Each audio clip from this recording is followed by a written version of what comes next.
From the staff of Fitchburg Access Television, welcome to another episode of North Central Journal, featuring the cities and towns, the people, and the events here in North Central Massachusetts.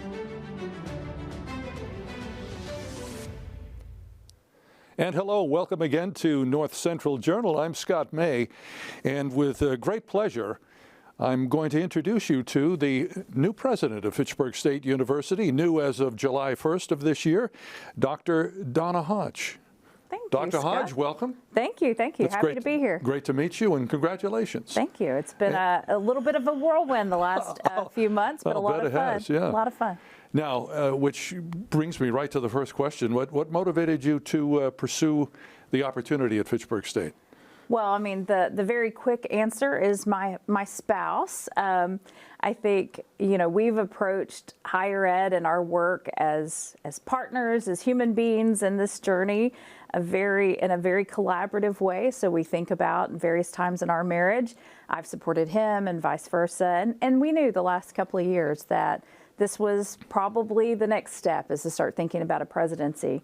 But I think the older I've gotten, the more important it's been for me, for our family, to be places where the work we do is really meaningful. And for me, that's a public state institution.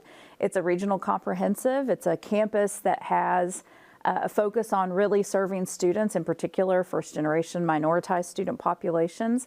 That's where I've spent my career and where the work that I've done from the classroom to administration has really made a difference. And so the simple answer is my husband saw the job description before I did. And even though we were maybe a year sooner than I had originally imagined, Fitchburg State seemed right. And he in fact noted right off the bat paper mills. So I grew up in a small town in East Texas. It was a paper mill town.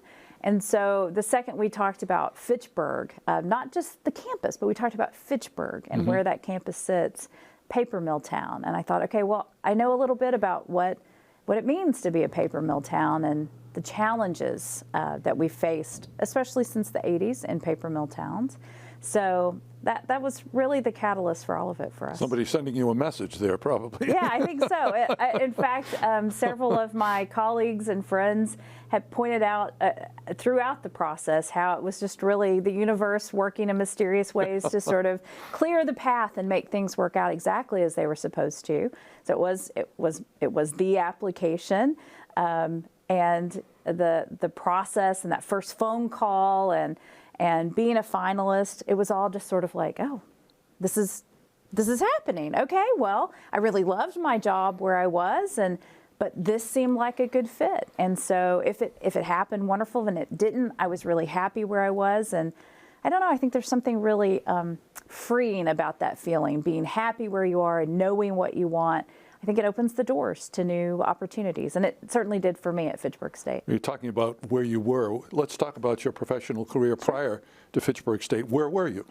Well, I spent the bulk of my professional career, the moment that I took a tenure track faculty position that was at Colorado State University, part of our Colorado State University system in Pueblo, Colorado.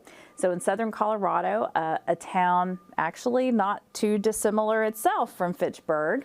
An immigrant community, a very vibrant Italian community, and a steel mill town. So again, the same kind of community that I had grown up in, a place where the citizens and people who find themselves in those kind of communities understand work, and the impact an education can make is really pretty dramatic. First generation students, one degree changes an entire family, can change an entire community, can be a catalyst to change. So I was very, very lucky because I was able to grow as a professional at Colorado State University, Pueblo. And I don't think that's always possible. I think often in higher ed anymore, and one of the challenges we face is that churn in administration. We don't often take our very best talents, especially those who are so passionate about student learning, our amazing faculty and librarians and the work that they do, very hands-on in the classroom. We don't always work to develop them and encourage them to administration. In fact, there's often a tension there. So I think when you can find a place where you have that opportunity or where leadership can make spaces for that to happen, that's when you see really big things change at an institution. And so for me, I used to always say, I'm gonna make a decision as an administrator today, and I have every intention of being here in 5 and 6 years as we're reckoning with the results of that decision. So if I make a choice to value engineer an academic building, I'm not doing it with the assumption that I might be gone in 2 or 3 years. I believe I'm here and I'm part of that process, and I know what it means to have a great classroom to teach in. And that's the spirit I'm bringing with me to Fitchburg State. How do we empower our employees, not just our staff, but our faculty and our librarians, to think outside of just their disciplinary expertise and to think about leadership opportunities and how we as educators can impact the whole institution. And that was my professional journey at Colorado State Pueblo, and I think gave me such a rich preparation for this work, because I did spend time in a classroom. I went through the tenure and promotion process, and ultimately for me, taking a path that was very different from a traditional academic one, going into operations, and so running the day-to-day of a campus. It's an unusual path for a former faculty member. But that all started with fundraising. Raising money to support that infrastructure really was a piece of that for me, and it turned out that was a thing I was good at and I really loved doing. So again, great preparation as it turned out for a presidency, because that's a lot of the work ahead. Now you have educational background connections here in Massachusetts too, don't you? Harvard and MIT? I did. Yeah. I did. It was very interesting. At a very particular moment in my professional development, I had my doctorate is in classical rhetoric, and I had spent my academic time as a member of an English and world languages department, and so and then ran a Center for Teaching and Learning. And so I thought at one point, somewhere around 2016 or so, I thought, I'm a unusual maybe addition to the faculty, because I'm an English teacher and I'm an English professor and I love words. But I'm pretty good at math. Now, how do I formalize, being good at math? What is that really going to mean? And so I knew I needed some additional training, some additional expertise. So I wound up doing really more of a strategy sort of focused certificate program at MIT. And I did that at a time that my campus was going through a transition. And what I knew, having been at one campus for some years and going through lots of presidential transitions, is that a new president's going to come in. There are new opportunities to solve some of the same problems that we faced for a long time. And I wanted to be part of the team coming up with solutions. But I needed to shore up some of that business thinking, the financial expertise. So I did that through MIT. Some years later, in fact, thanks to promotional opportunities that happened for me with a new president, as a new president came in, I was part of a Harvard School of Education, their graduate programs, and then I did spend some weeks here. And I have an amazing cohort of colleagues that I still text with on a regular basis, and it's been so fun to watch largely New England-based colleagues, but really from all over the country that I met at Harvard, go on to their next big thing. So we have a text thread and stay in communication, and just celebrated this last week one of our colleagues taking his own first presidency. So wow. Pretty neat what you can do with networks and good friends and lots of great guidance. Now in September you delivered your State of the University message, and you outlined a vision, which was a year of service. A year of service. Tell us a little bit about that. Well, I have this belief that or maybe I should say it's a little bit of an assumption that those of us who choose education as a path, as a professional path, we just sort of naturally believe in service. We believe in taking care of other people and in sharing those things we know, our experiences, our disciplinary expertise. We want to share it with other people. There is a service element to that. As academics, we always think about service. We talk about our expertise in teaching, our creative work, our scholarship, our research, and then we always talk about service. But the reality is today, to be in higher education, service takes on just a much, much deeper connotation. And I think a good reminder for all of us is that to do our best work for students, you have to take care of yourself. And you have to serve a bigger segment of society. That is, you have to think about your own department. You think about your own college. You think about campus writ large. And then you have to think about service back to the community. But first and foremost, you have to think about how do you take care of yourself? What does service to self mean? And then how do we embrace some of those same philosophies in our classrooms and in our community?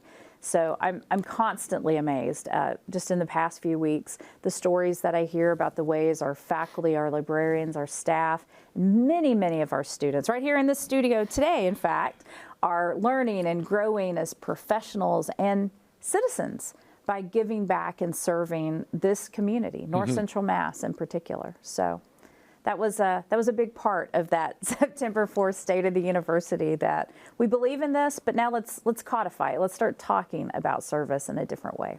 You also mentioned that Fitchburg State University had accomplished its first semester enrollment goals. What were those goals that you reached? Well, we talk about those in terms of budget. What do we budget for, and do we meet those goals? And it's not always a given that campuses budget for the same enrollment goals that they will actually meet.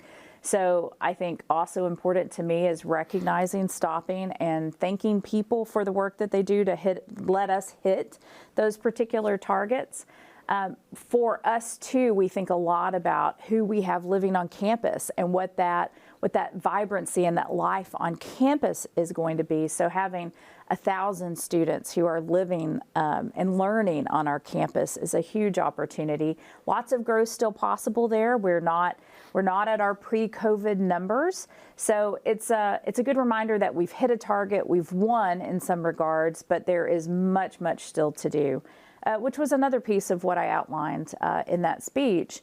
How do we now, in some ways, start getting back to basics as a campus and thinking about what was the original mission for this campus? It was to be a regional comprehensive, to have a great selection of really important cutting-edge programs that are both creative and intellectual, but very pragmatic in nature, that serve our student population, of course, but this region, so that we are making a future workforce, but that we are also creating engaged, creative, problem-solving citizens. That matters so much.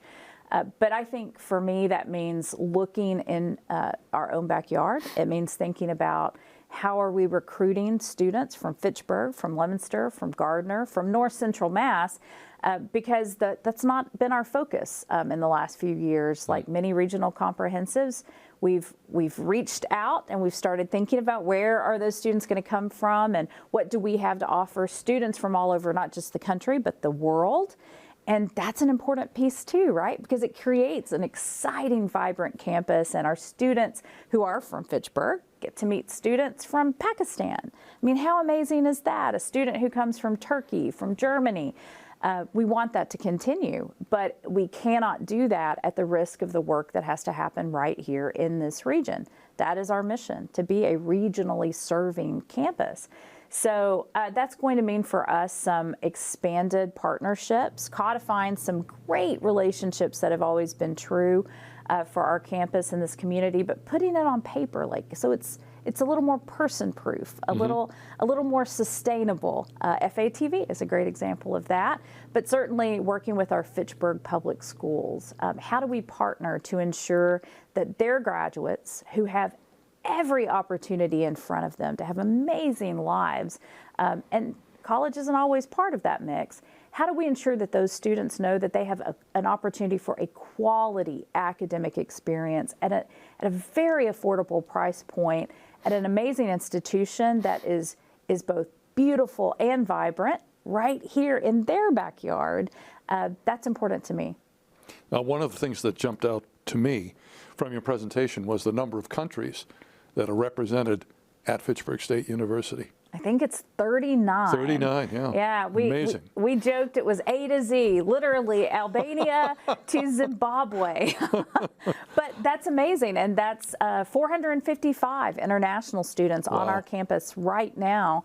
doing all sorts of work, undergraduates and graduate students. So those students are more likely to stay in this region if they have an amazing experience, even those international students, if they have this amazing experience at Fitchburg State and in our community. So the more we can work together to bridge any divides that potentially exist, but to open doors to new opportunities for those students, just means we're that much more likely to keep them here too. And that's good for the economy. That's good for the state. Maybe a little soon to ask this question, you having been on the job only since July 1st, but how do you feel about the Massachusetts State University system?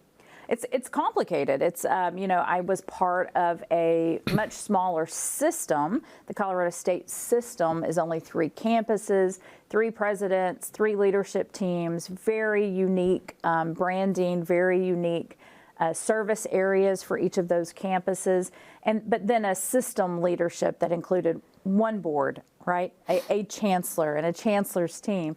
So it was a very different experience than what we have here. Our Council of Presidents is what we call ourselves, but those are the 9 state public institutions. We work together, we collaborate, we talk through bargaining together, and we leverage resources, in particular legal resources and the ways that we handle bargaining I think to ensure that we're doing what's best for our people. I always hope that's front and center in what we're thinking, but to make sure that we are looking at the greater good for Massachusetts. So that's unique, and I think pretty amazing that we do that here.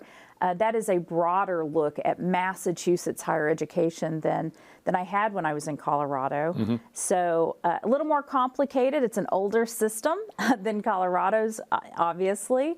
We have campuses here that are celebrating, Fitchburg State, 130 years, but several campuses in that state public system who are celebrating 185 years. So when we think about the storied history of our private institutions in New England, that's one thing, but we have state publics that have been serving these regional needs for almost 200 years. Now, what would you highlight as your immediate challenges going forward this year? Well, everyone is talking about enrollment, and I think it's because we have all been chasing a sort of ideal student. Our super addressee, if you will, is this 18-year-old high school graduate, shiny and ready for their next big experience, looking for this traditional college education. And the reality is that is not the only population now thinking about college. What is really unique is even when I graduated high school, now many years ago, the ways that we talked about work were radically different. 35 and 40 years ago, we were talking about people who would have one career in a lifetime, and maybe it was 2, but today our students are likely to have 8 careers in their lifetime. So then we start thinking about adults among us, adults, citizens in our communities and our regions who are looking to reskill and upskill and maybe just wake up on a Tuesday and think, I can do more, I can do something different. Figuring out how education can play a part in that and creating a campus that is truly accessible and open and welcoming to an adult learner who has had some college but no degree, or has a degree and now wants to rethink how they might update that degree.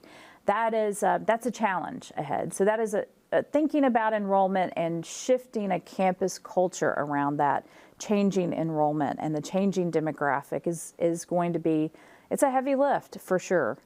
Most campuses really are created on a model of a traditional residential student, and yet most of our regional institutions are doing just as much work in graduate and online programming and serving really what used to be a traditional student population. Today we would call them commuters, even our transfer students. Mm-hmm. So we have big work ahead of us rethinking services, wraparound services. It looks very different if you're a 35-year-old student looking for IT support, for example, or tutoring support. Your expectations might be quite different, and still protecting that very important tradition of the residential student population experience. Now, you touched upon this a bit earlier, but I want to ask you specifically, how important are the relationships both with the city and with the region?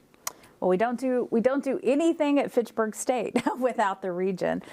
So I spent a lot of my time. I actually got here in June, and knowing that the vast majority of our faculty are some of our librarians who would be gone during the summer, and the vast majority of our students who weren't here, that I needed to spend as much of the time that I had in the summer, getting to know the community, meeting some of the stakeholders, meeting and having time with our partner organizations. So one of the other anchor institutions in Fitchburg, obviously the Fitchburg Art Museum. That was one of my very first meetings. Nick Capasso was obviously there when I toured Fitchburg Art Museum, but I was choked up. That was an amazing experience. And if I felt that way, how do our students feel when they have those experiences?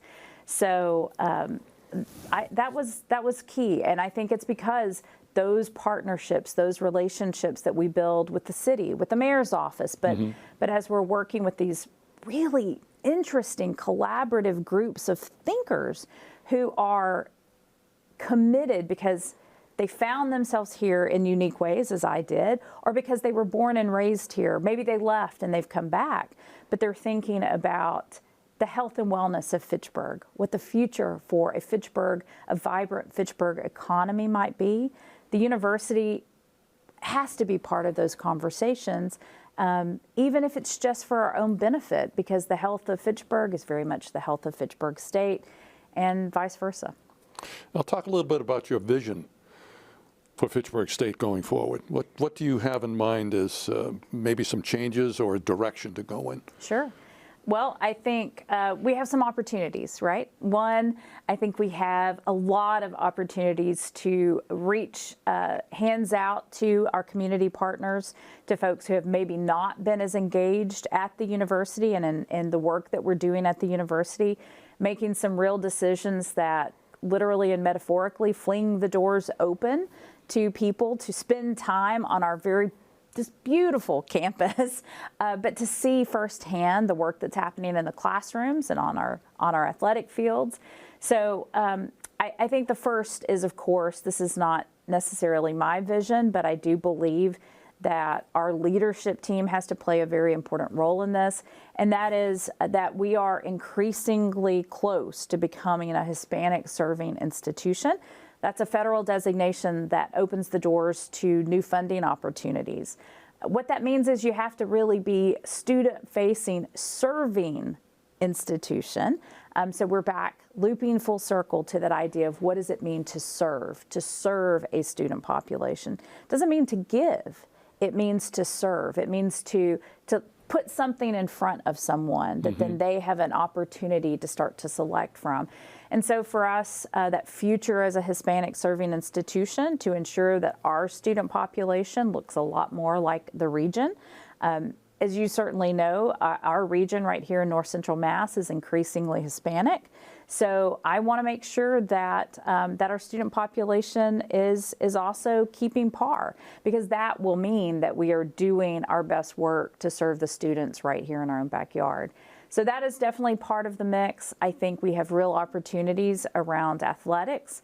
Our D3 sports are an amazing opportunity because, of course, we focus first on a student experience. We don't spend the same kind of resources, right, on athletics. We don't have to provide scholarships in quite the same way. So when we recruit a student athlete, we are always thinking first about their academic experience and the likelihood that they will succeed at Fitchburg State. So those are big opportunities. But for me, right this minute, the focus is very, very simple. It is on creating a sense of community that is rich, that is real. It is about communicating in ways that maybe COVID hindered just a little bit. I think lots of our campuses struggled as we came back from COVID to bring teams back together in new ways, to also be a flexible employer, because as we want to be a first choice institution for students, that means we want to be a first choice institution for employees too. So balancing the needs of our students with the wants of our employees is a very important challenge that's ahead. But I believe we can do that and do it really well. So Hispanic serving institution increasingly thinking about our first generation experience, the adult learner experience, and standing up really superior services to serve those students, military and veteran students too. That is a new conversation for us. It's not a new service for us, but thinking about how we can make those engagements more meaningful, absolutely top of mind for me, and I know it is for my team as well. Now, as we wind down here, I want to ask you, how's it going so far, and what's been your biggest aha moment since you became president? Oh, my biggest aha moment. I'll put you on the spot. No. Well, I've had a few aha moments, I have to tell you. I think what has been incredibly surprising to me is how invested the community has been in Fitchburg State, even in moments where it wasn't as evenly transactional as you might imagine. So, and what I mean by that is, I'll take FATV as a great example. FATV has been an amazing partner for the university, thinking about not just interns and programming and working with our academic colleagues, but they show up and they film major events like September 4th, the State of the University address, athletic events. And that is both content for FATV, but it's very, very good for us, especially in a moment that we are thinking about what do we do in Fitchburg, in our Tri-Cities area. And FATV has done that without a written agreement. So figuring out how to codify those things and support our partners in new ways, that became very, very quickly important for me, because I realized that people had been doing this work just because they loved Fitchburg State. That's amazing. That is a care and I think a concern for the work at Fitchburg State, for the work that our students can do and the ways that our students and our employees contribute to the vibrancy of this community, that I don't know that we really fully understood. So about every week or so, I have an aha moment around that where I'm like, wow, these are people who just show up and they give back to the institution because they care so much about our students, because in most cases, they were our student. You know, if they weren't literally a Fitchburg State student, they were like me, they had been a first generation student. They had been, you know, scared to be even 30 minutes away from home, much less maybe 6 or 7 hours from home. And so you need a community who cares about that work to really ensure that we're doing the best we can for students. Dr. Donna Hodge, the new president and first female president of Fitchburg State University. Congratulations, and thank you very much for being with us. It's been a pleasure. Thank you, Scott. And best of luck going forward. Thank you very much.